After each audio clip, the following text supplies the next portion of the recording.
Most equally intriguing to researchers as the question of what crashed outside Roswell is the mystery of what happened to the remnants of the wreckage.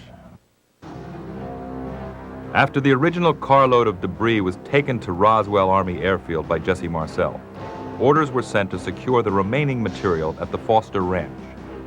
The balance of the debris was heavily guarded at Roswell Airfield, while some, accompanied by Marcel, was flown to Fort Worth to be inspected by General Ramey.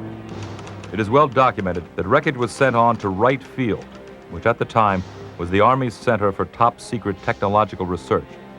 This is where captured German and Soviet military hardware was dismantled and studied.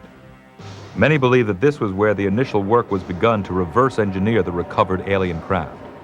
There is also evidence that within hours of the initial reports, a satchel of the material was flown to Washington for a briefing with President Truman. The compelling questions remain.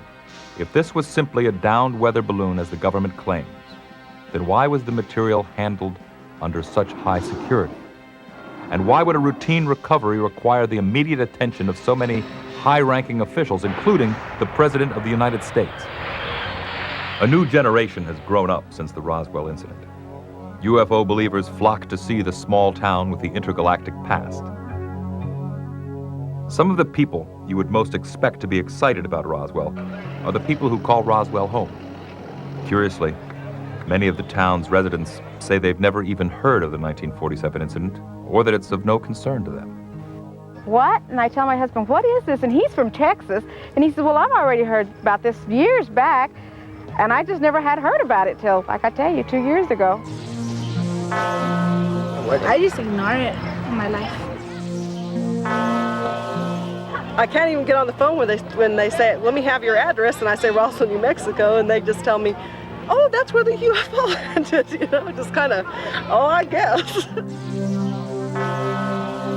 I've heard of it, but I don't believe in it. I think it's just like a bunch of stuff made up and stuff. Well, Roswell's my hometown. I've lived here all my life, like I tell you, and this is great, but I'm just not into it. So who are the ones asking the questions? Surprisingly, many of the strongest voices speaking out about Roswell are not New Age eccentrics, but are from the scientific community. Stanton Friedman is a nuclear physicist who has worked on advanced aerospace technologies and nuclear power plant systems for companies such as General Electric, Westinghouse, General Motors, and TRW. Bruce Maccabee has been a Navy optical physicist for over 20 years. He received his PhD from American University and has been personally researching the subject of extraterrestrial intelligence for the past 25 years. Lee Chagall is a materials scientist who has been a consultant for both NASA and the Department of Defense. He specializes in aerospace manufacturing techniques and high-energy lasers. These scientists, through personal research, are convinced that what crashed in Roswell was from another world. To fully investigate a persistent mystery as intriguing as Roswell, researchers endeavor to consider all possible explanations.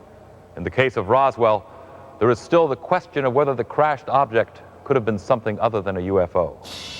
My inclination is to believe that it was a Air Force or Central Intelligence Agency balloon project, and that there was an initial attempt to cover up this intelligence program. John Pike is Director of Space Policy at the Federation of American Scientists. I'm extremely skeptical that it had anything to do with extraterrestrial intelligence because for one of their vehicles to crash implies a fallibility on the part of their technology that's simply inconsistent with the reliability that one needs to build starships. Or could it have been a classified U.S. project? Aerospace engineer Ron Ray spoke with us at Edwards Air Force Base.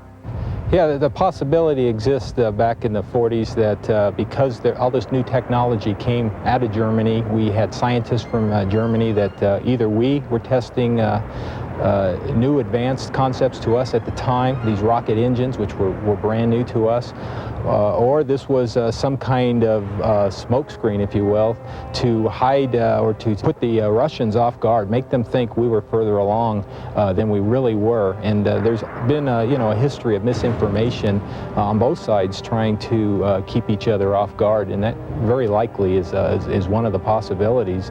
If it wasn't Roswell, we're probably doing it some other place.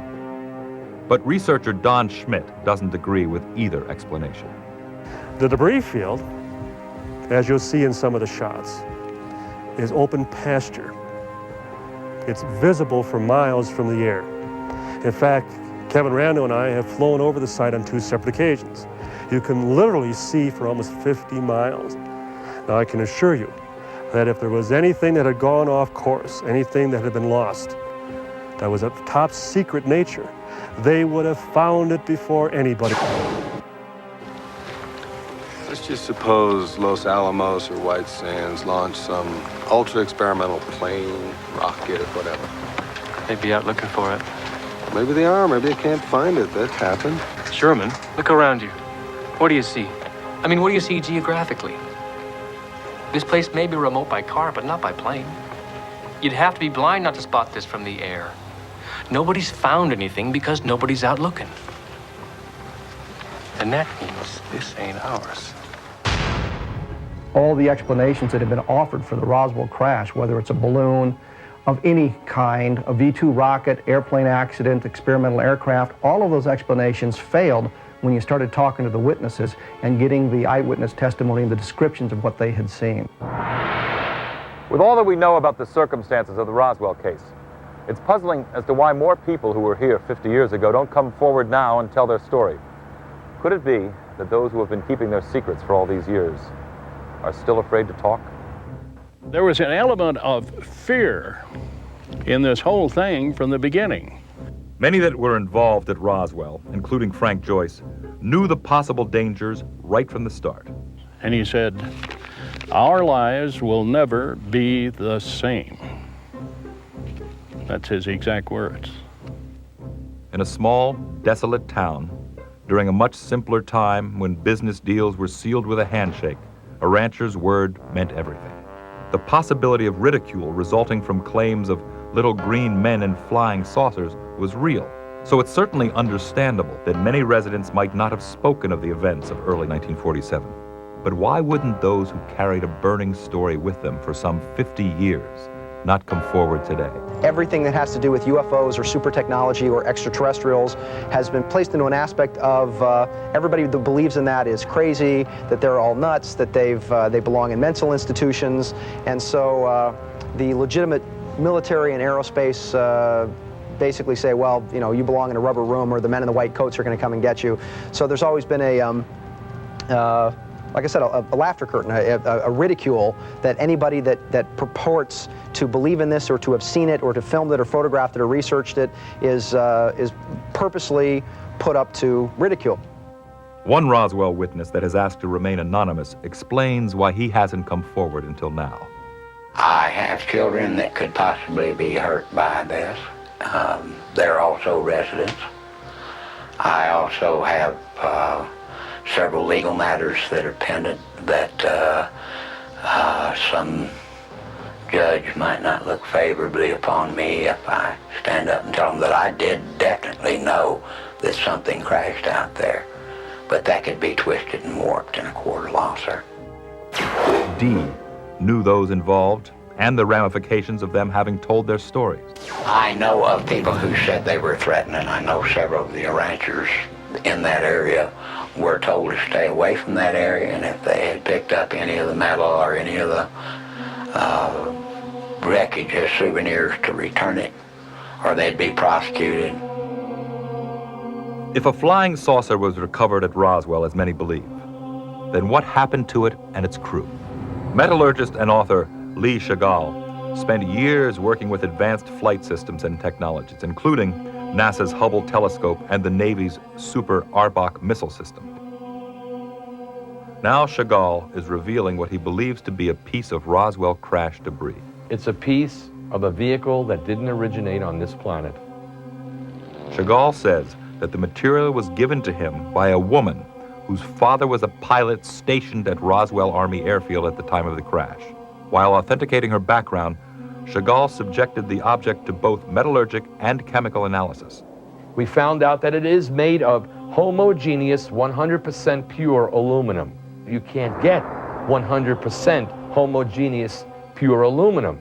The only way we believe that that could be made is in an environment under extreme pressure and no gravity in the vacuum of space. Chagall is adamant that the technology to create the kind of metal simply did not exist in 1947. Using computer-aided design, he created a three-dimensional model that leads him to suspect that the object was part of the spacecraft's engine. I think it is a type of containment valve or flow valve used in a superconducting magnetic drive. It's coated with a thin layer of glass and it has what I believe to be extremely curious dielectric properties, and it probably was a valve that operated with a series of valves to allow the flow of a material like liquid nitrogen or some very cold liquid that was used to surround the magnetic core. If that explains what happened to the wreckage, what about the ship's occupants? Over the past few years, various film clips and photographs have surfaced that were purported to be actual images of recovered alien life forms.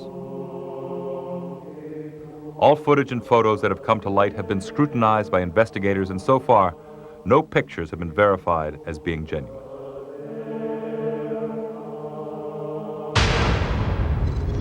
The incident at Roswell can be explained by one of three possibilities. It was either a downed weather balloon, a crashed alien spaceship, or some top-secret military project gone wrong. And every investigator who has researched the case says it definitely was not a top-secret military project. So we're left with two choices, balloon or alien craft. What do you think? If it was a balloon, why do eyewitnesses describe the wreckage as something not manufactured on Earth? And why did the military treat the material as something far more important than balloon debris? And if it was a crashed UFO, why doesn't the government admit it? We'll try to answer those questions when Roswell, Cover-Ups and Close Encounters returns. Stay tuned. Coming up next. And there's three of them almost in a straight line. I don't like to be the only one seeing these type things. I still have a contact out there. When we continue with Roswell, Cover-Ups and Close Encounters.